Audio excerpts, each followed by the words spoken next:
بعض رموز الغسالات الاوتوماتيك.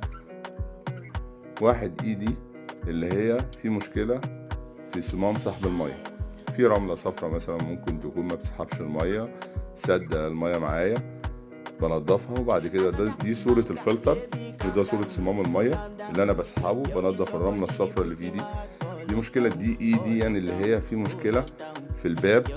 ماشي، ممكن أكرة الباب او لوك الباب اللي قدامكم في الصورة ده تمام ممكن يكون عامل مشكلة في الدي اي. دي اي دي يعني اللي هي مشكلة في مستوى المية، حساس مستوى المية.